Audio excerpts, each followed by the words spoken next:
How you doing, guys? So in this video, I wanted to discuss about how the nervous system really interacts with our physical symptoms, especially when it comes to chronic pain that is related from a mind-body perspective.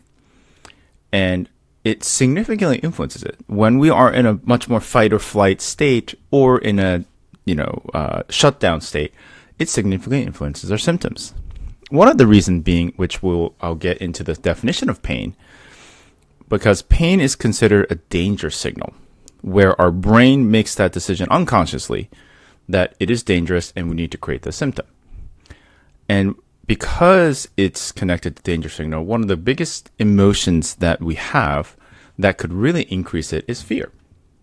And what they find out is fear, the emotion of fear, or umbrellas of fear, such as criticism, self-pressure, fear of the environment, whatever that umbrellas the fear, can fuel. It's like gasoline fueling the pain. So because of that, when our nervous system can be soothed by decreasing the intensity or regulating your nervous system by saying, hey, do I feel a little safer? That can reduce intensity of your symptoms and support healing. Because what does our nervous system do? What is the main thing that our nervous system do? And it asks ourselves, and unconsciously, am I currently safe?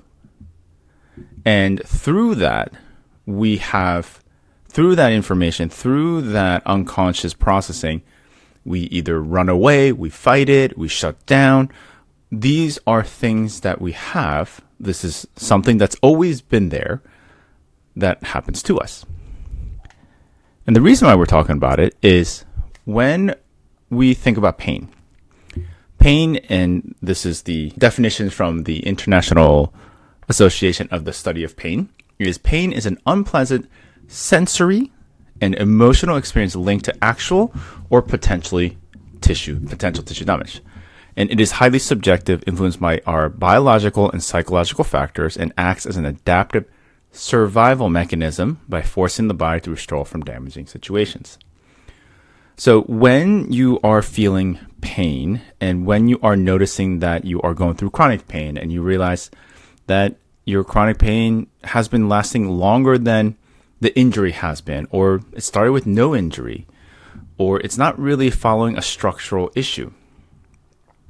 When that is happening, what's really important to recognize is our nervous system is doing our absolute best to trying to keep us safe.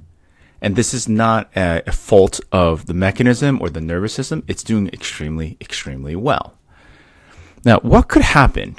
What can happen in our nervous system is our nervous system learns extremely well.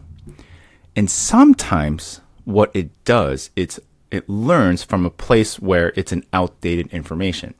Because we're always trying to use the past information to predict or anticipate unconsciously what's going to happen.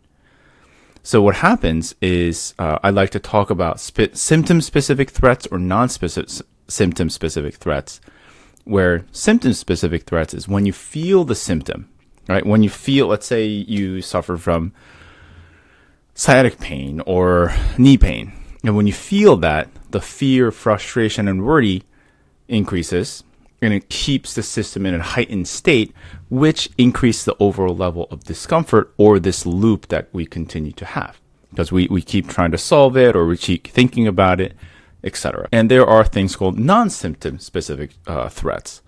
And the reason I want to talk about it is I'll explain a little bit, but non-specific threats are when the nervous system can be activated by stress that is unrelated to your system, which could be life stress, creating a YouTube video, work stress, relationship stress.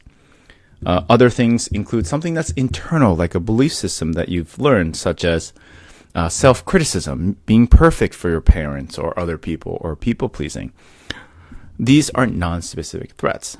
And the reason why I categorized it in this way is our nervous system is great in making sure that we survive. Now, what we don't have is that we don't really have, the brain and the nervous system does not have a filter what kind of danger this is. It just says this is dangerous. Either it's an internal criticism or something that's happening internally, or an external pressure, or something else like a deadline, or etc.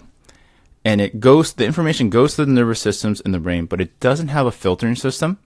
And what it will just do is create a danger signal or a symptom. And that could be a chest tension, knee pain for some people. It just means it's associated with that pain, especially when it comes to chronic pain.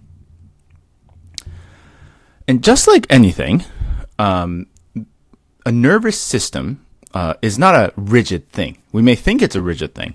Oftentimes, it's when we are stuck in a chronic pain, it's an outdated aspect. So it's learned to stay in hypervigilance for longer, not longer, but different information. It has become sensitive. The fire alarm has become sensitive to many different things. So what that also means is that our nervous system can be learned further, meaning you can actually find how to create more safety to it, saying, hey, this is not what it really is. Your brain thinks it's dangerous, it's not more than it is. This sensation is safer than you think it is. And these are important things to recognize. And before you even go there, one of the key things when it comes to chronic pain is becoming aware of your own nervous system clues.